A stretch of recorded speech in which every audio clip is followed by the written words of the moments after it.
Shalom. Selamat pagi Bapak, Ibu, Saudara-saudari yang dikasihi Tuhan Yesus, dimanapun Anda berada. Kita kembali dengan dengaran akan firman Tuhan pada pagi hari ini.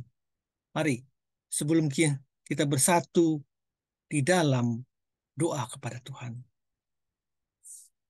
Bapa yang berada dalam kerajaan surga, terima kasih Tuhan untuk hari yang baru yang Tuhan berikan ke dalam kehidupan kami. Kami sangat yakin dan percaya bahwa Tuhan sangat menyayangi kami dan Tuhan mempunyai rencana-rencana baru dalam kehidupan kami hari lepas hari. Dan hari ini juga Tuhan, kami mau dengar-dengaran firman-Mu agar kami semakin peka akan rencana-Mu buat kehidupan kami di hari ini. Berbicaralah Engkau Tuhan melalui firman-Mu. Kami siap untuk mendengarkannya. Di dalam nama Tuhan Yesus Kristus kami berdoa. Amin.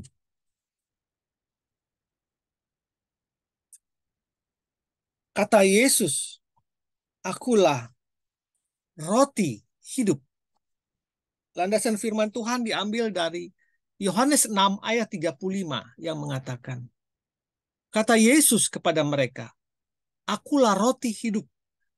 Barang siapa datang kepadaku, ia tidak akan lapar lagi. Dan barang siapa percaya kepadaku, ia tidak akan haus lagi. Bapak Ibu yang dikasih Tuhan, tentu perkataan Yesus ini menyatakan suatu pernyataan yang sangat dalam kehidupan kita. Kehidupan kita yang penuh dengan pergumulan kehidupan kita yang penuh dengan kehausan dan kelaparan akan kebenaran hanya bisa ditemukan di dalam Yesus. Tuhan katakan, akulah roti hidup. Barang siapa datang kepadaku, ia tidak akan lapar lagi.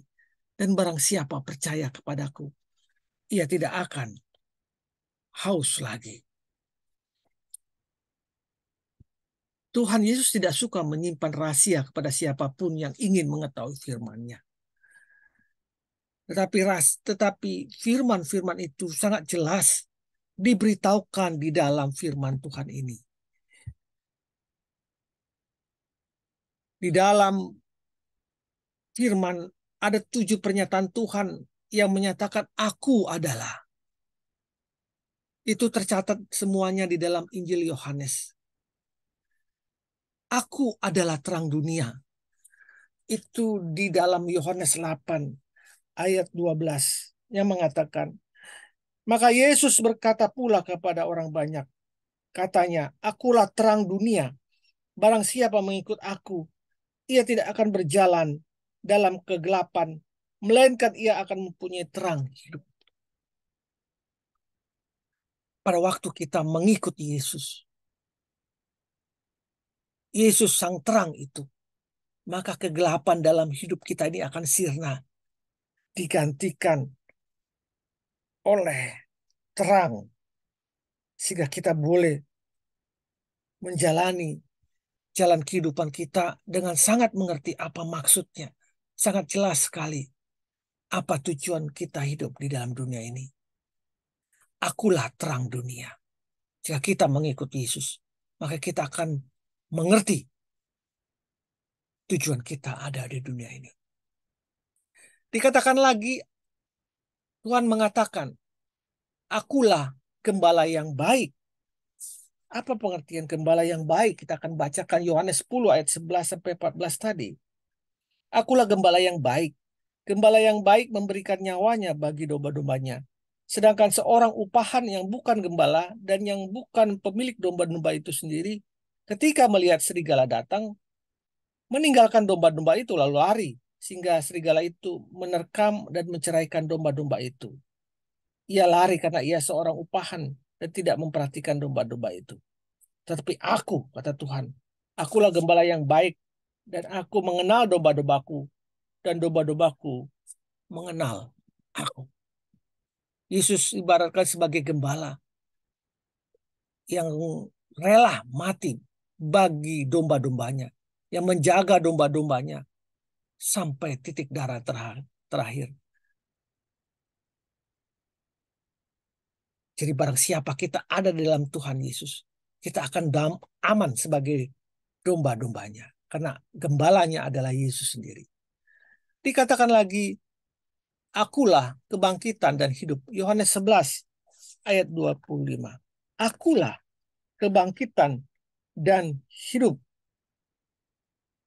Jawab Yesus, akulah kebangkitan dan hidup. Barang siapa percaya kepadaku, ia akan hidup walaupun ia sudah mati.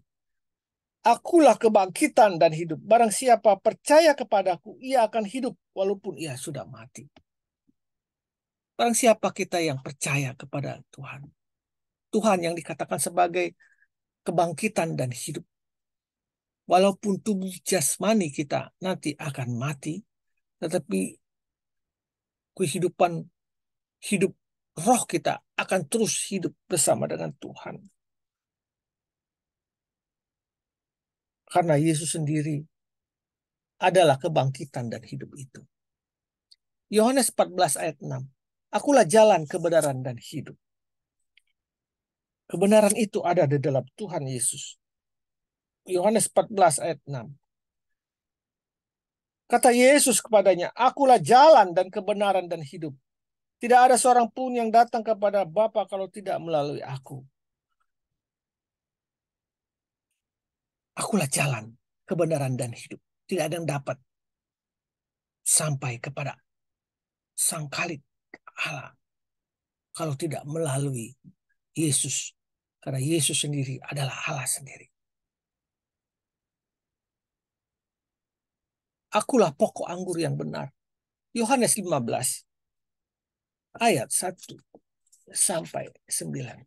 Yesus mengatakan bahwa dia adalah pokok anggur yang benar. Kita adalah ranting-rantingnya. Kalau kita hidup berpadanan, terus nempel kepada Tuhan, kita akan terus hidup bersama dia. Jadi setiap pernyataan yang Yesus tampilkan adalah suatu aspek penting bagi pelayanan pribadi Yesus sendiri. Aku adalah roti menjelaskan bahwa Kristus adalah makanan yang memelihara kehidupan rohani kita. Yohanes 6 ayat 53-54 mengatakan, kata Yesus kepada mereka, aku berkata kepadamu sesungguhnya jikalau kamu tidak makan daging anak manusia dan minum darahnya, kamu tidak mempunyai hidup di dalam dirimu. Barang siapa makan dagingku dan minum darahku, ia mempunyai hidup yang kekal, dan aku akan membangkitkan dia pada akhir zaman. Jika kita tidak ada di dalam Tuhan, jika kita tidak hidup di dalam dia, maka kita tidak akan mempunyai hidup yang kekal. Sebaliknya, jika kita ada di dalam dia, ya, makan daging anak manusia dan minum darahnya, artinya menyatu dalam hidupnya, maka kehidupan kekal itu akan ada dalam hidup kita. Kita menerima hidup rohani dengan percaya kepada Kristus dan mengambil bagian dalam manfaat penebusan melalui kematiannya di kayu salib. Kita tetap memiliki kehidupan rohani selama kita tetap bersekutu dengan Kristus dan salibnya. Orang-orang dunia berburu dengan makanan yang akan habis dan basi. Makanan yang hanya mengenyangkan sesaat, makanan yang hanya mengenyangkan fisik. Tetapi Kristus menawarkan makanan yang akan mengisi rasa lapar dan haus dari jiwa kita. Yang apabila kita memakannya, maka kita tidak akan lapar lagi. Dan apabila kita meminumnya, kita tidak akan haus lagi. Selamat pagi, selamat berkarya. Temukan Yesus dalam dirimu. Amin. Amin.